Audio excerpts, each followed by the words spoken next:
Thank you everybody who came, who's coming still.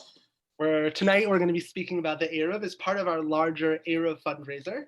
We're responsible for a portion of the New York City Eruv, which doesn't only go to our specific Eruv, our specific community, but really is part of a larger mission, a larger project of making sure all of the Jewish communities that want to in the New York area are able to use an Eruv and rely on it.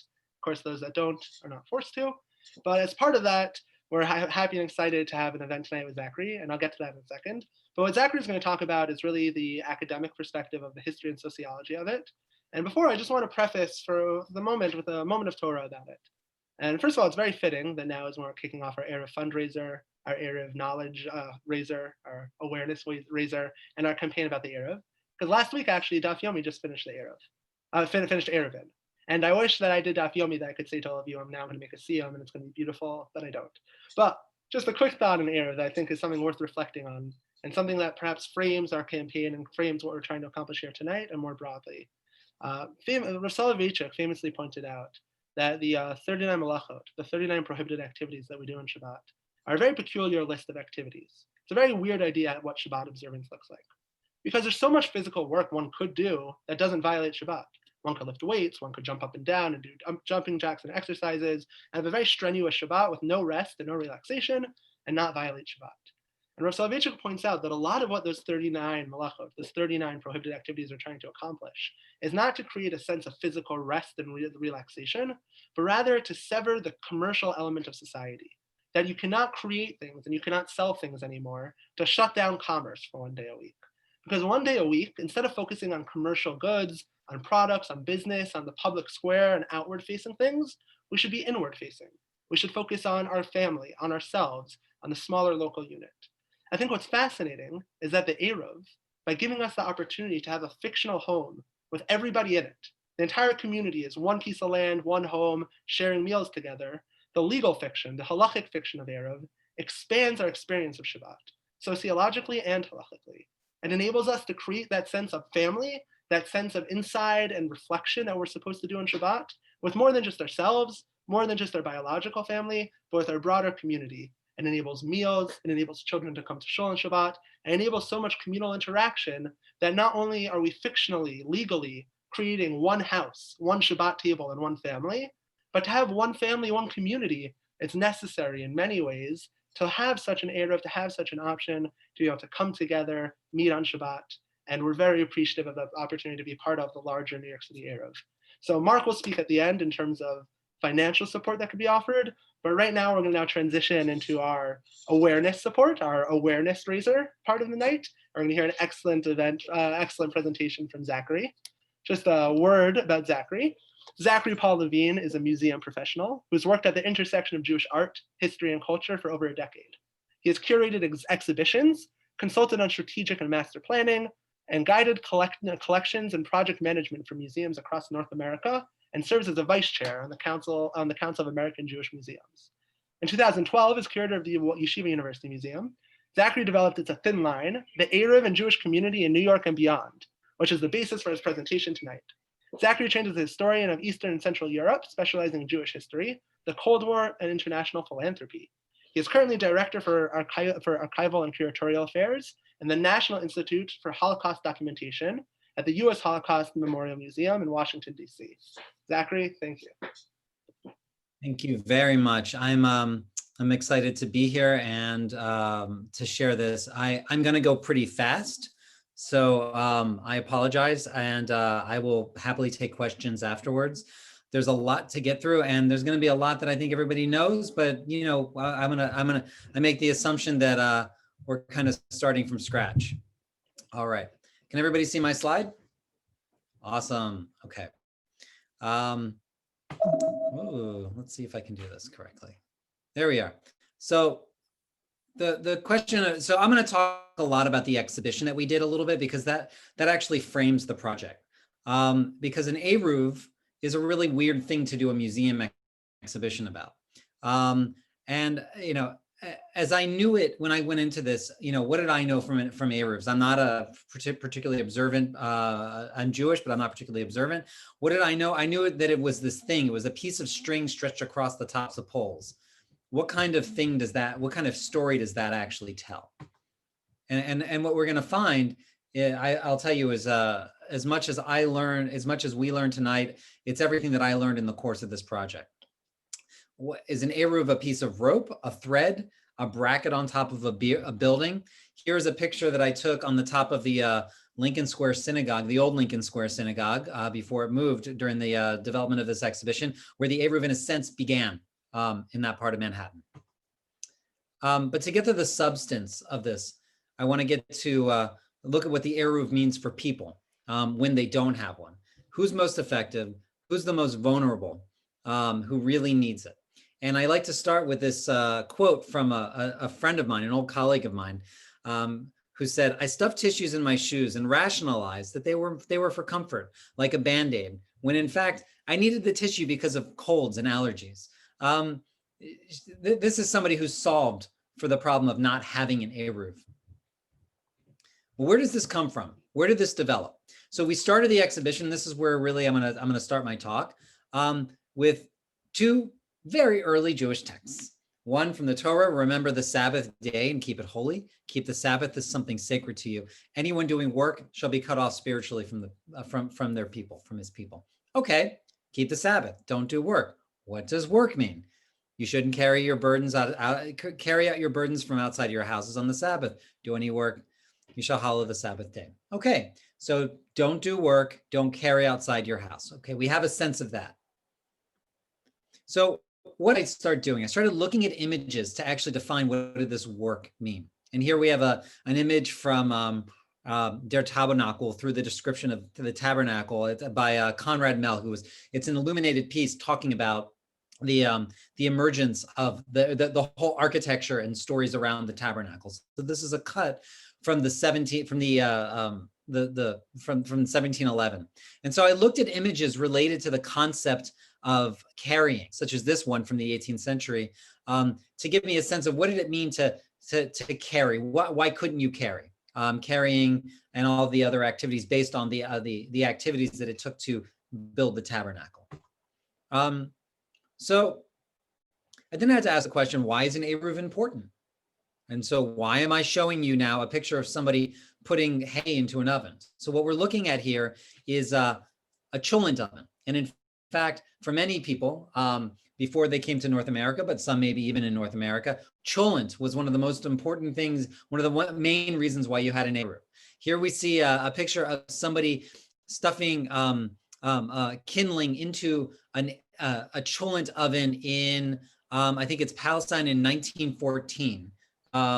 And what she's doing is she's heating it up so that at the end of the day, they can put their cholent in and go and pick it up and take it home after services on Saturday morning. But it wasn't just simply to bring it home. It was a whole communal activity. Here we see a piece by David Jancharski where he's remembering what it was like to go and get cholent. So why am I talking about cholent? So I'll give you a story. My grandfather was from a small Polish village about an hour outside of Warsaw, driving outside of Warsaw. And every Friday, everybody, the entire shtetl would come. They would put all of their cholent pots, and you can actually see in this image a couple of people carrying these pots like this. They would put the pot of the uncooked food into the oven. Fire would extinguish, but the oven would stay hot for another day or so. They'd then go back after they went to services, and they'd take the warm cholent, and they'd have to get it home. And the only way you could get it home was if you carried it through the streets. How do you carry it through the streets when you're not allowed? The answer is an Eruv. So where does this, let's understand the context. And I'm going to get into the technical stuff in just a moment. Let's understand the context. You have to understand it physically, the Eruv physically. So the first place I looked to understand this, I looked at the original architecture that an Eruv came out of. And that meant looking at the architecture that existed about 2,000 years ago in what was called at the time, what we would have called, historians call Roman occupied Palestine. What we see here is a 1915 lantern slide from Samaria that shows the type of architecture where an Eruv would have been innovated. In those places, people lived in a like a cubic house, and they maybe shared a courtyard with a neighbor. And that courtyard was the place where they spent their time, maybe they ate, but maybe they cooked, but they definitely ate, they socialized. That's where they really lived. But that's a space that if you share it with your neighbor, you can't actually carry your food out there on the Sabbath. You can't even be out there if you've got a baby and you've got to carry your baby. So the innovation was that you find a way to make it possible to carry in this space. So you invent this thing called an Eruv. Now we're going to get technical. What's an Eruv? I'm not going to go through all the text here. This is a glossary that we sort of created, a guide to what you need. You need three things for an Eruv. The thing we all know about, right, is the technical side. You need to have a wall or a conceptual wall, which is represented by the string in many cases that goes around, but not always string. Sometimes it's actually a wall. But you also need to have doors so you can go in and out of it. And the doors are, you see the uprights and the cross beam on top. So that's the physical representation of the Eruv. You also need to have something else. You need to have an agreement from whoever owns the land that you're trying to enclose, usually a king or a government or sovereign or your neighbor. In these very early times, it would, if I have a neighbor who I want to share that courtyard with, I need an agreement from them. So you actually have a written contract where maybe you lease it from them for $1 a year or something. And then the third thing you need is a symbolic, the actual Eruv itself. It's not the agreement. It's not the string. It's actually, in most cases, a piece of matzah or a piece of challah.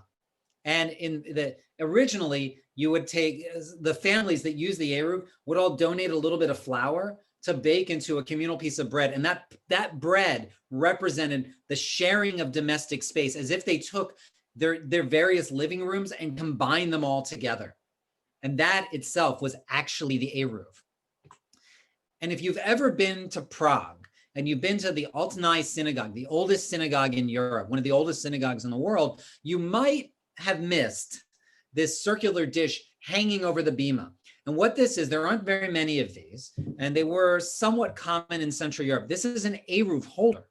So this actually housed the round matzah that the community symbolically gave their money to create together to have as an Eruv. And so when this was hanging up in the synagogue, it meant the Eruv was up. And so when you say, is the Eruv up? That's what it means. It doesn't mean the string is up. Well, maybe that means that, but it means the Eruv is up if this matzah is up.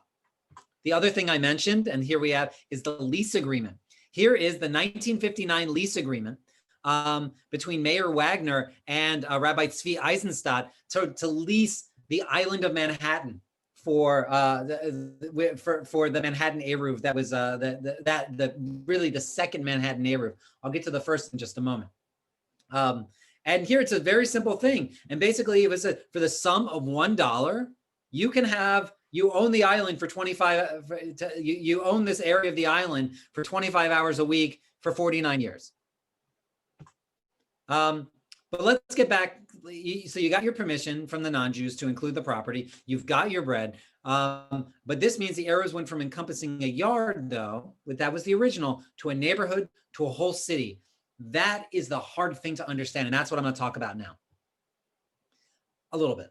So we have the text. I had to learn, I had to really dig into the text. As I said, this is not really my initial background. So what you'll notice from these two pages, and let me tell you what you were looking at.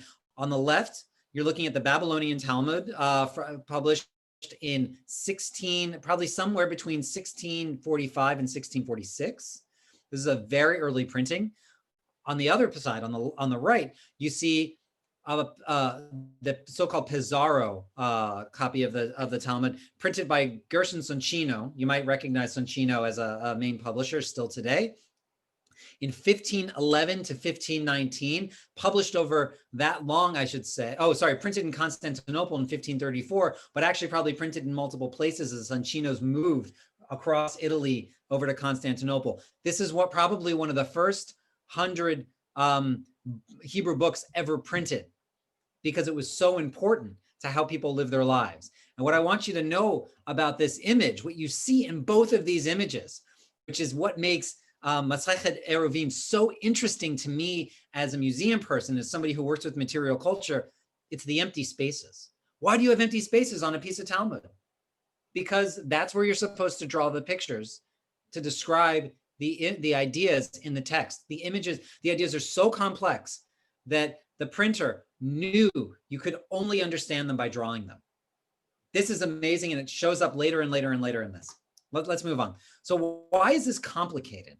Well, first of all, we're talking about space, and space is complicated. And when we live in spaces, we're talking about a corner, a hallway. What makes a corner? What's a hallway? Where do they start? Where do they end? I'm buying a house right now. Let me tell you, we're about to decorate it. My wife and I are gonna be screaming at each other about this. Maybe not screaming, talking endlessly about it. So because the architecture that Jews lived their lives in had changed, so did the Eruv over time. Once they moved to cities, especially in Europe, where you no longer have these shared courtyards, but you have houses lining, and you can see it in this image, they're lining a street and they're connected. Once they moved to those areas, they didn't share common courtyards, rather they shared a common neighborhood. So the question became, how do you enclose not a courtyard, but a neighborhood? As the plan of the Jewish neighborhood in 14th century Cologne shows us here, there already were doors. And in fact, what you see on the close-up on the right is an image of the door enclosing that street. This is meant, this also meant that I had to look at a lot of maps, by the way, first at walled cities, because the walls are really easy to be the Eruv enclosure. But I also wanted to learn about more recent history, which we'll get to. The other thing, most Jews, and in fact, probably most people living in collective settlements, lived in some form of walled city up until the mid 19th century. So for most of human existence, we lived in walls as communities. This made Eruv creation really easy, but it also made the issue of dealing with municipal governments, the sovereign, the authority you rented it from, the king, the duke, whatever, that made it something that was a little bit tricky. Christian theologians became interested in the Eruv topic as well. And you see it in this image from the 18th century from a Christian scholar, Christoph Georg Bodenschatz. And he's interested in what was then called Eastern religions. And he created this beautiful image that shows different qualities of Eruvin. You've even got your cholent pot in the bottom, by the way, on the lower left. It's basically, he published this beautiful how-to for building an Eruv. It's not just the cholent pots at the bottom. There's also walls here. And you see when the wall is broken in the middle of the image, there's no Eruv. Okay. Now, the old city of Jerusalem could also be construed as, in some sense, the first Eruv. A prescription not to carry through Jerusalem's gates on the Sabbath effectively defines its walls as Eruv boundaries. The current walls, the gates of the old city built in 1538 served as an Eruv there for generations. I want to, in fact, here's the quote, here's the admonition from Jeremiah: guard yourselves for your own sake against carrying burdens on the Sabbath and bringing them through the gates of Jerusalem. This is this painting, by the way, is from 1937, painted by Ludwig Bloom, who did these beautiful landscapes of then British Mandate Palestine. This is in the collection of YU Museum. But as Jews moved out of the walls, what did that mean? So the development of new neighborhoods beyond the old city gates since the 19th century required the creation and maintenance of new Eruv boundaries. And this is why I love eBay, because while I was doing this exhibition, I found this original poster. It's a poster from 1936, appealing for support to erect and maintain an Eruv in other parts of the city beyond the old city walls. And if you read deep, you see things like Rehovot, Nachlaot. You see all these neighborhoods that are now part of the downtown. And so there's a real consciousness that in order to have a Jewish community, you have to have an Eruv. So the first Eruv outside of Jerusalem's walls was constructed in the 1870s. Bloom's Jerusalem panorama here, it juxtaposes these Eruvs, in fact. The old city's walls dominate the landscape, with the neighborhoods of West Jerusalem, the ones that I just mentioned, that use the Eruv in the upper left of the painting. So in fact, we sort of see it here. It's not his intention, but we see it. So let's go a little bit further into the future to another. I will say I've also used this map in two separate exhibitions because it's a fascinating map, and Odessa is fascinating. This is it brings me to, this is probably one of the best and earliest maps of an Eruv from a non-walled city. How do we think? And it's how we are going to think about really kind of going forward contemporary cities. There, Eruv creation meant grappling with a new urban landscape. At the time, this Eruv map from Odessa, which was made in 1899, cities had long ceased using ramparts and walls and things like that. The question was, what could be a boundary, right? So this map tells us telegraph lines, telephone lines, trains, seawalls. Those things become the boundaries, these parts of the built environment that we create. In this case, we're also left with people living outside the Eruv. Chutz Eruv, you see here, written here. This meant a whole new intellectual approach to understanding Eruvs must have come about in the 19th century.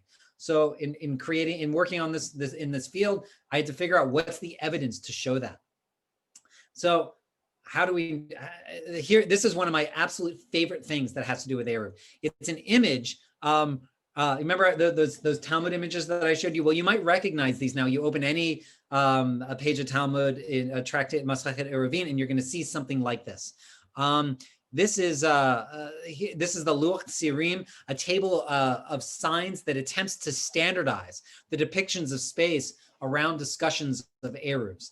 As cities became more complex, this unique form of Jewish visual culture became critical. This is 2 pages from the Chazon Ish, the Laws of Eruvs, published in 1929. And it's wonderful because I got to tell you, when somebody says, well, what is Jewish art? What is Jewish visual culture? I've always described it as a particular relationship to a textual tradition.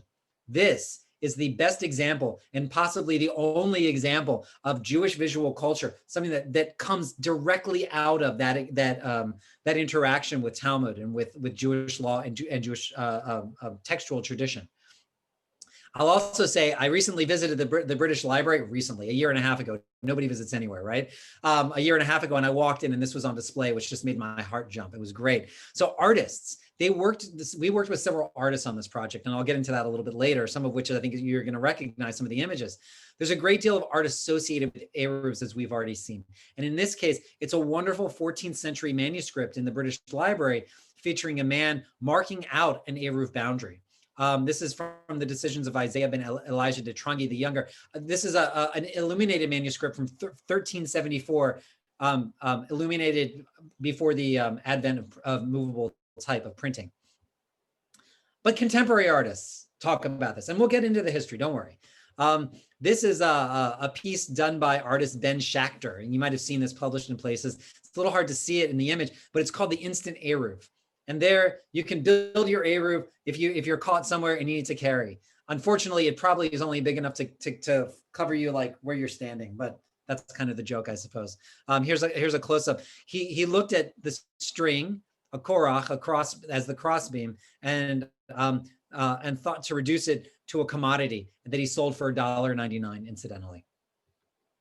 Another artist, this is where the artists start to go like really flights of fancy. Elliot Malkin, who I believe you can still thank for the various interactives at the New York Times. He's an amazing artist and really wonderful programmer.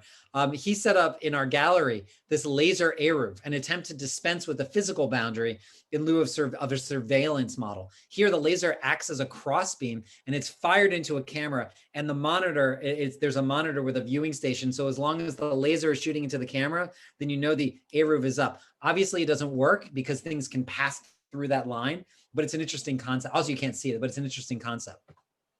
Let's go back to New York, because I ended up looking at New York a lot for this project, because New York, it seems to exemplify all of the issues that come up with Eruvs. I think we all know this.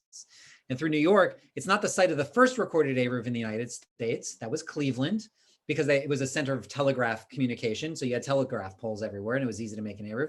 It was a site, New York is in fact the site of most of the main issues around Eruvs. Surprise, surprise.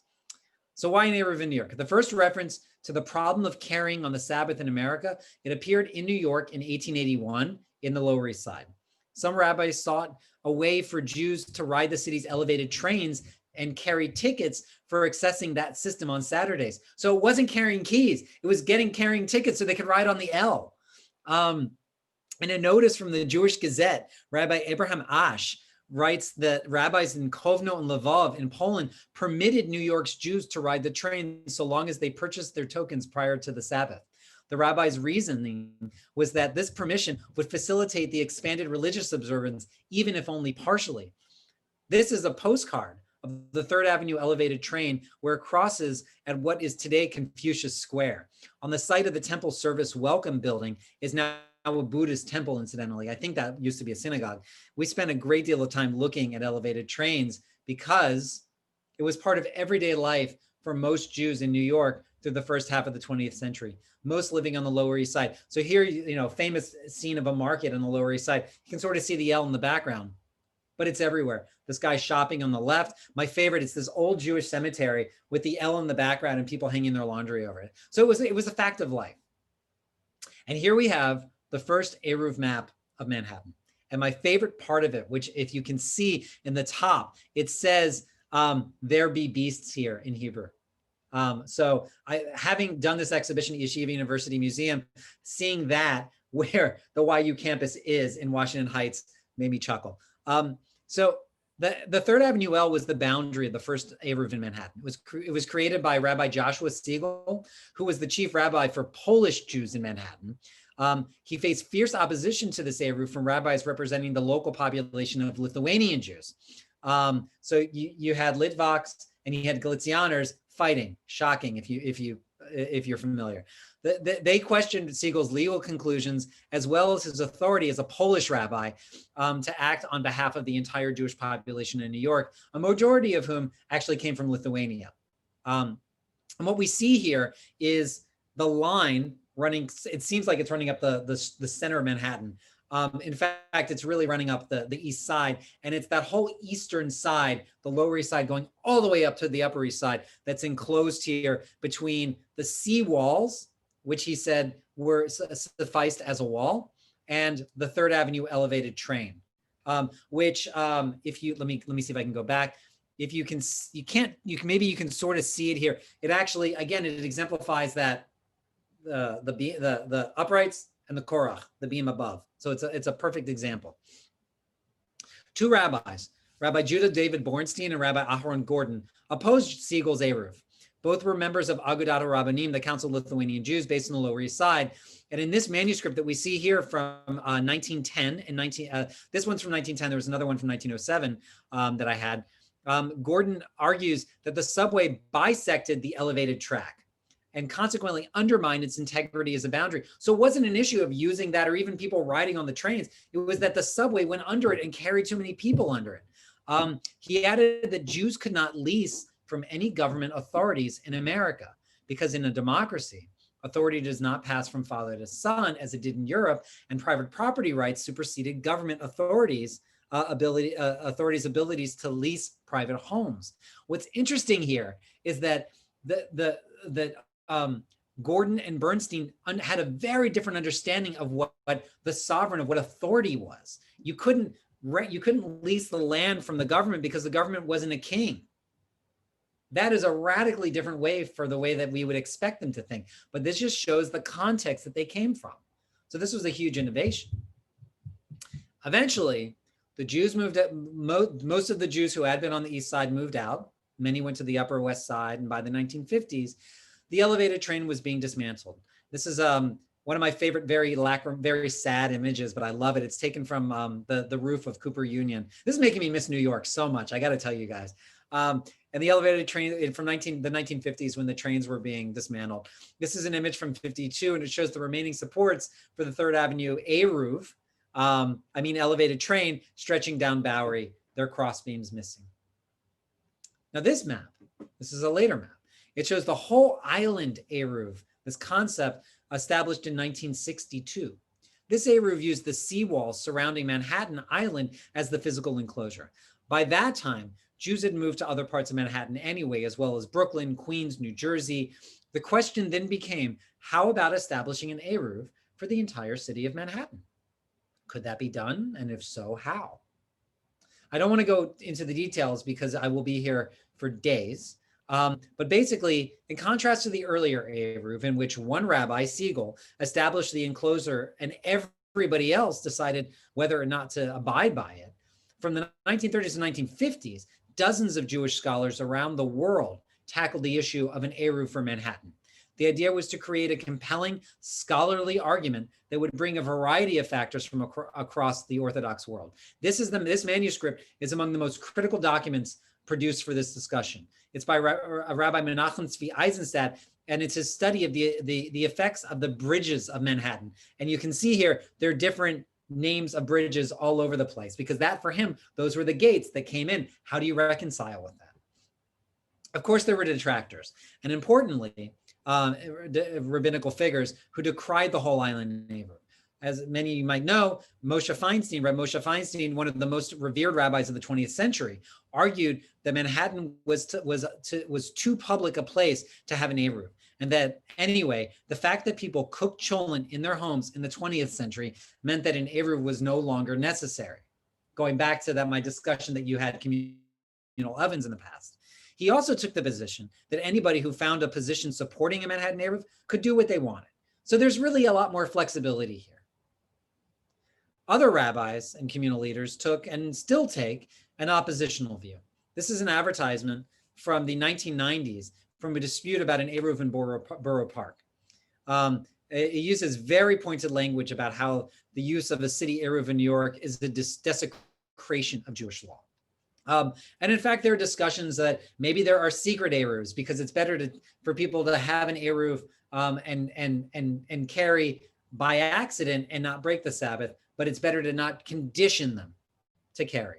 One image which I don't have in here, and I realize I should have had it, was a poster that was put up and literally printed right after Hurricane, in 2012, Hurricane, somebody help me out, Sandy, that the Five Towns Eruv was down, and it had all these reminders about what you could and couldn't do on the Sabbath. The idea being that without an Eruv, the idea being that everybody who lived in the Five Towns were used to it. They were conditioned, and they might need a reminder. They might not know better. So there's more of a story here, though, than many more artifacts. But I want to get to something very different. As part of the way that we think about Eruvs, and the way that really helped me think, I worked with a lot of artists, as I mentioned, to interpret the concept and history of Eruvin in New York. And what we see here is part of a schematic by a Brooklyn artist named R. Justin Stewart. And we were looking for a way to depict the changing Eruv boundaries of Manhattan over time as a way to understand where the Jewish community had lived. And so what you see here is actually sort of an overlay of the Manhattan Eruv over time. The whole island, this is not Manhattan. These are just the Eruv boundaries that existed. You see Manhattan, you see that east side one, you see one up in Washington Heights, but you also see the expanded sort of multiple Eruvin in the middle of Manhattan down to downtown. Here's a side version of it. He developed a schematic for a three-dimensional timeline of sorts, organized to depict only the Eruv boundaries as they were established and shifted. Here's what we see in a vertical view of what it was proposed, and here's a three-dimensional view. And I'm spending time on it because I want you to see what it looked like in the gallery, because it's a really cool way to think of an Eruv map. What you see here are thousands and thousands and thousands of strings suspended from the ceiling in a way where each length, I think it's every inch or two, represents a year. And here you actually see over time the way that Eruv boundary had changed and morphed over time. When it was white, the Eruv existed, and when it was blue, it didn't exist to blend with the walls around. Other artists, I mentioned Ben Schachter before. He took a very different approach. He has been doing for years a project that depicts Eruv boundaries on their own as a means for illustrating the effect of an Eruv in binding a community together. And so he does these images that they're maps, but they're just maps of Eruv boundaries. Here are the Eruvs of Bergen County, because we were focusing on all of the New York area. Here is Manhattan from when he did it, I believe in 2008. What you might notice here, and Schachter emphasizes this point, is that every line is straight. Every line represents a doorway or a series of doorways. You can't have a round wall in an Eruv. And lastly, as I mentioned, I want to talk about Eruvs. I sort of glossed over this, but the Eruv the thing that I think about is that they're really meant to serve the most vulnerable members of the community, the infirm, children, people who want to observe the Sabbath, but for some reason cannot do it without carrying a cane, riding in a stroller, pushing a baby, carrying medication. There's more. These are the people who are most affected by an Eruv or the lack of one. And here is a piece that was developed by New York artist Yona Verver, which is a polemical installation about that community. She did this when talking about the lack of an Eruv on the Lower East Side, drawing on these images from your synagogue, as it happens, to show that there are these things that people cannot get to. They cannot see and encounter them because of a lack of an Eruv. These parts that are so part of who Jews are, who they're, what they believe, what they feel, what their civilization is, but they can't access them. It's actually a very wonderful, evocative piece. The more I look at it, the more I really appreciate its conceptual grounding. At this point, I just want to give you a sense of how many Eruvs there are in the New York region. So I said, about 100 years ago, there was one. Now it's, what's the total number? It's in the dozens, and these are just the ones I know about. The other thing is that people create Eruvs and they take them down. They put them in their backyards. They create them around their own communities. You don't have to document this thing. It's completely ephemeral. It exists for 25 hours a week. And in most cases, it's a utilitarian thing. There's actually very little that anybody ever thinks, oh, this is something to preserve and retain and track. But I think what I hope you all saw here in my race to get through this material is that there's a tremendous amount here that reflects not just observing the Sabbath, but really where we live, how that's changed over time, and how there's a huge, limitless intellectual tradition that's grappled with aligning the ways that Jews have lived and observed over time with the material culture and the built environment that they've lived in. And with that, I want to thank everybody for inviting me, and I'm happy to take some questions. I'm going to stop my sharing now. I will leave about 4 or 5 minutes for questions, maybe a little bit more. So if we could change the muting standard that everyone can unmute themselves, that'd be great. And thank you so much, Zachary, for that amazing presentation. I'm sure I speak for everybody when I say, wow, that was awesome. Just while people figure out unmuting, just one question I want to hear a little bit more about, and we talked a little bit about email, was that the picture you showed of the exhibit had an art display from our shul, the Stanton Street shul. And I'd love if you could talk a little bit more about that. Anything you know about how that was selected and the role Stanton Street played in the exhibit, that'd be really cool for us. Sure. So the artist, so Yona, she was Cover on your coat. Sorry, make sure.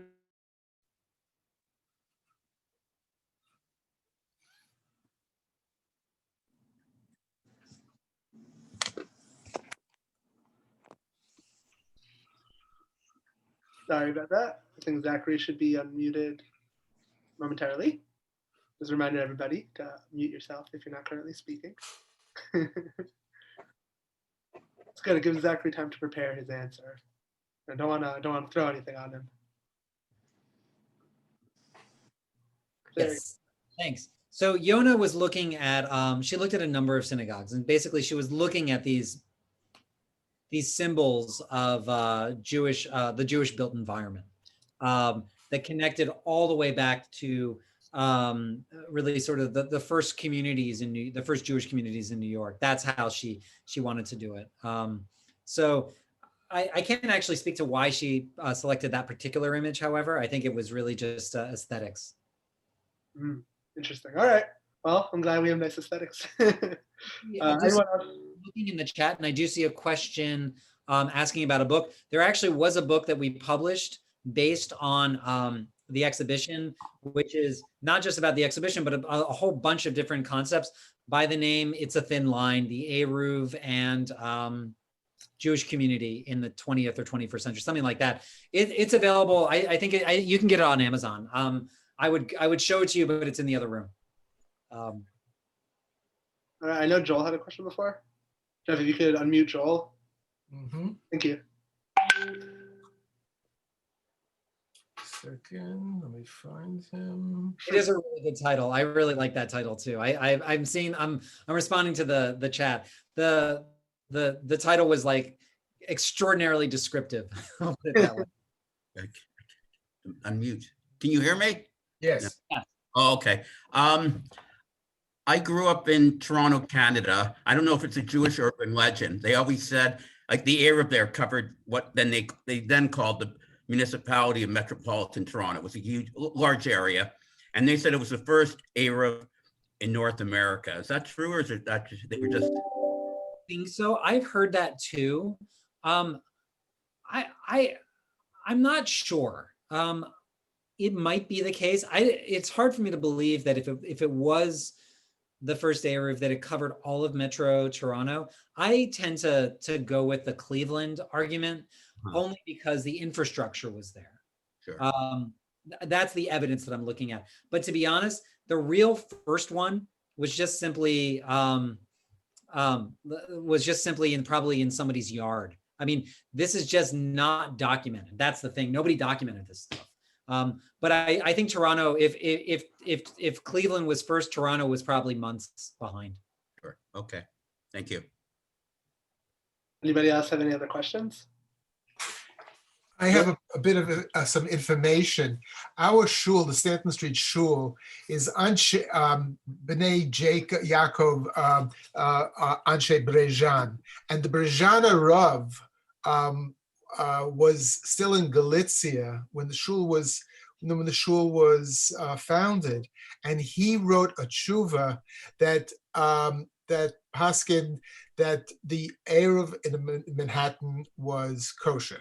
And so I don't know if you have that tshuva, and if not, it's something that I think that we should, as a shul, find and maybe frame. And George, you had a question? If Jeff, if you could unmute George. I will say, while George is being unmuted, there's an Eruv archive at Yeshiva University. That's what I drew heavily on. It's possible actually that manuscript might even be in that. Okay. Wow.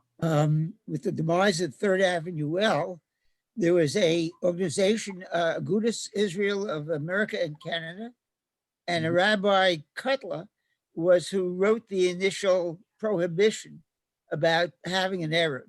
And that has stood in the way of even Rabbi Feinstein permitting somebody else to build one.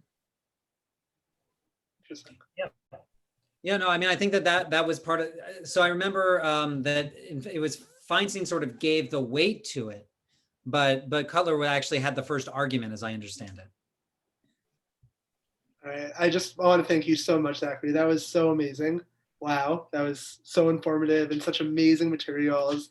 It's really exciting, and I look forward to speaking more. Thank you so much for coming and speaking with our community. I will just add one thing. So I lived in New York for about 10 years, as I mentioned, and my first Yom Kippur was in your synagogue. So wow, that's so special. Of freezing my butt off, extremely cold, rainy day. But I had just moved to New York from Budapest, where I also had been with lots of wonderful synagogues and of a similar type. And it was, I have very, very fond memories of the building. So thank you for inviting me. Unless you'd like, I'm going to sign off and say goodbye. And I hope to see everybody soon. Best wishes and health to everybody. Thank you very much. For sure. Thank you so much. And seriously, come visit as soon as COVID's over, because like Margie said, we have heaps and a full renovation. So you'll find it amazing. All right, thank you so much, Zachary. I'm now going to pass it on to Mark, who's going to speak a little bit about the financial part of our Eruv Drive as we try to fundraise for maintenance and support to ensure the future of our Eruv. So thank you, Rabbi Stollard. I guess you extended your thanks to Zachary. That was really a great event. And I want to thank you, Rabbi Stollard, for helping us arrange that. What I think tonight represents, and for those of you who were here for the rabbi's Parsha class beforehand, really get a sense of this evening is really, in my opinion, the best of what Stanton has to offer. So we have an evening, and we have a community that is interested in Torah, and we are also interested in culture. And what Zachary was able to really bring to us is the cultural component of our religion and who we are as a community, where we believe deeply in Torah and Judaism and Halakha, but also deeply in culture and being members of the community at large. Another thing that he spoke about is the legacy. So we're part of a synagogue that has this incredible deep legacy. And all of us here, all of our members, we're stewards of that legacy. And it's really our responsibility to keep our synagogue going and to build it, and really we're privileged to be part of this wonderful, wonderful legacy. Another thing that I'm really pleased to talk about is that often when I've asked a number of times as the treasurer of the synagogue to ask the members to contribute. And often when I'm asking for members to contribute, it's for the synagogue itself. And what I particularly enjoy about this appeal is that I'm not really asking for our shul. You're not really just contributing to our shul, you're contributing to the community at large. And I think the synagogue is at its best, and we are at best as members of the synagogue when we're not just concerned about the shul itself, but who we are as Jews in the community at large. So it's with a lot of joy and pride that I ask everyone to make a contribution on behalf of our synagogue to the Manhattan Eruv, to the downtown component of the Manhattan Eruv. It doesn't just, the string doesn't just stay up by itself. There's a truck that goes around, there are people that are hired, it's a nonprofit. We have to physically go and check to make sure that the halacha is fulfilled. So there's a cost to it. Nobody's making money off of this. We just fulfill, these are the costs to fulfill the obligation so that members of our community, people that are not members of our synagogue, just people who live in New York City, people who don't know what an Eruv is, by contributing, you're helping Jews fulfill, not be in violation of the Shabbat. And how beautiful it is that we can make this contribution, and we don't know who is affected by that, but just being a participant, you're helping people fulfill a mitzvah. A lovely thing. I think it's the highest standard of giving a charity. So our synagogue's allotment to the Eruv is $3,600, and we're asking for $180 as a sponsorship. Every contribution is welcome, and every contribution is appreciated.